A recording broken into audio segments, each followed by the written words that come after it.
Bismillahirrahmanirrahim. Assalamu alaikum students. How are you all? I hope all will be good. I am your math instructor Afaq Ashraf. बच्चे last time हम लोगों ने review exercise 9th class की 3 वाली उसके 10 तक question देख लिए थे। आज उससे आगे वाले क्वेश्चंस को हम लोग सॉल्व करेंगे। अभी तक आप लोगों ने हमारे चैनल को सब्सक्राइब नहीं किया तो इसको लाजमी सब्सक्राइब करें, लाइक कमेंट और शेयर करना मत भूलिएगा ताकि इस चैनल पर जितनी भी एजुकेशनल वीडियोस हैं वो आप तक पहले पहुंची जा सके। Let's start. जो आज की क्वेश्चन है उनको हम लोग देखते हैं। क्वेश्चन नंबर है 11। Given that the f of x is equal to a x plus b where a and b are the real numbers if f of x is -2, अगर x की जगह -2 पुट करें इज इक्वल टू 3 हो वो, and f of x is equal to 10 और f of x की जगह अगर हम लोग 4 पुट करें तो वो हो 10 के equal, find the numbers of a and b. तो उसको हम लोग किस तरह से हम लोग करें देखते हैं। सबसे पहले तो आप लोग इसकी वैल्यू लिखें, f of x is equal to a x plus b सबसे पहले, और एक दूसरी वैल्यू के लिए इसकी वैल्यू लिखें, f of x is equal to a x plus b. एक साइड पर हम लोग ये वाली वैल्यू रख लेते हैं, f of into -2 is equal to 3, और एक साइड पर हम लोग रख लेते हैं f of 4 is equal to 10। तो बच्चे जब हम इनको वैल्यूज में पुट करेंगे हमारे पास क्या चीज आएगी, हमारे पास आ जाएगा f of into -2 is equal to x की जगह -2 पुट कर दिया plus b, f of into -2 is equal to -2 A plus b, और एफ ऑफ इंटू -2 किसके इक्वल है 3 के, तो हमारे पास वैल्यू क्या आ जाएगी -2 ए plus B is equal to 3। ये हमारे पास इक्वेशन नंबर 1 आ गई है। ठीक है, दूसरी जो इक्वेशन है उसमें हम लोगों ने अब क्या पुट करना है 4, क्या पुट करना है 4, क्या आ जाएगा f of into 4 is equal to a into 4 plus b, ये किसके इक्वल है 10 के, तो इसको लिखो 10 is equal to 4a plus b, और ये आपके पास इक्वेशन नंबर 2 आ गई है। अब आपने इसको मल्टीप्लाई कर लें किसी नंबर के साथ और सब्सट्रैक्ट करना है तो सब्सट्रैक्ट कर लें या फिर इसको ऐड कर लें। ये देखिए यहाँ पर -2 है, यहाँ पर 4a है, यहाँ पर प्लस b है, यहाँ पर भी प्लस b है। हम लोग कहते हैं ऐसा करते हैं कि हम लोग इक्वेशन 2 को माइनस कर देते हैं इक्वेशन 1 से, या इक्वेशन 1 को माइनस कर देते हैं इक्वेशन 2 से। कोई एक काम कर लेते हैं, कहते हैं इक्वेशन 2 माइनस इक्वेशन 1, दूसरी इक्वेशन से पहली इक्वेशन को माइनस कर दें तो क्या आ जाएगा आपके पास, आपके पास आ जाएगा 4a प्लस बी। मैंने थोड़ा सा अरेंज करके इसको लिख दिया, नीचे -2a plus B is equal to 3। ठीक है, अब माइनस किया हम लोगों ने, सब्सट्रैक्ट किया ना, तो जब सब्सट्रैक्ट करेंगे तो ये नीचे वाली वैल्यू की लामतें चेंज हो जाएंगी, ये आपस में कैंसिल हो जाएंगे।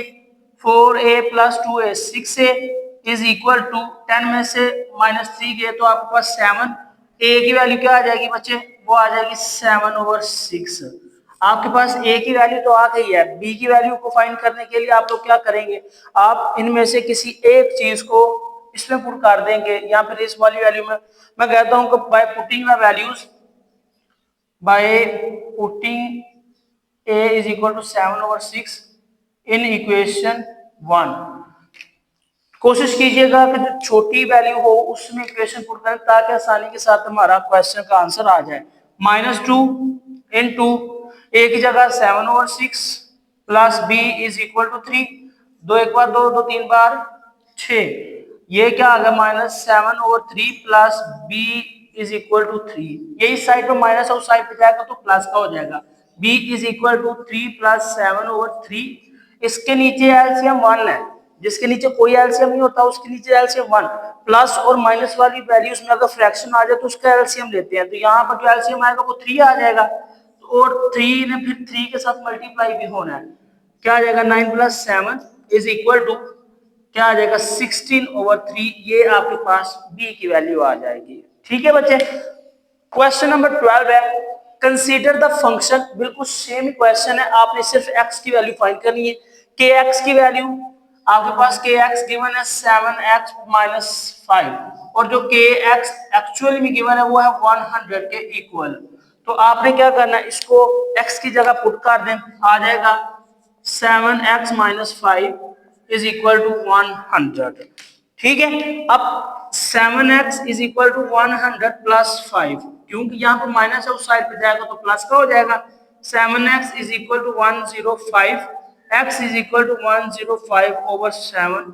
बच्चे ये आप लोगों का इस क्वेश्चन का आंसर होगा। क्वेश्चन नंबर है आप लोगों का 30। Consider the function g of x is equal to mx square plus n where m and n are the constant numbers। आपके पास m और n constant numbers हैं। if g of x is equal to 4 and g of x is equal to 0 it is 5। आपके पास दो g की value given है, बिल्कुल उसी तरह से जिस तरह से हम लोगों ने क्वेश्चन नंबर 11 किया है। वैल्यूज बनाते हैं। वैल्यू है आपके पास g of x is equal to mx square plus n। First हमारे पास दो इक्वेशंस बन रही हैं। एक इक्वेशन बन रही है अगर g of x is equal to 4 हो, ठीक है, और दूसरी इक्वेशन बन रही है अगर g of x is equal g of x 0 into 5 हो, तो m और n की वैल्यू क्या हो सकती है।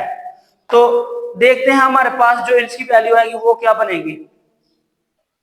सॉरी बच्चे, यहाँ पर जो आपके पास वैल्यू है ना वो एक्चुअली गलत हो गई है।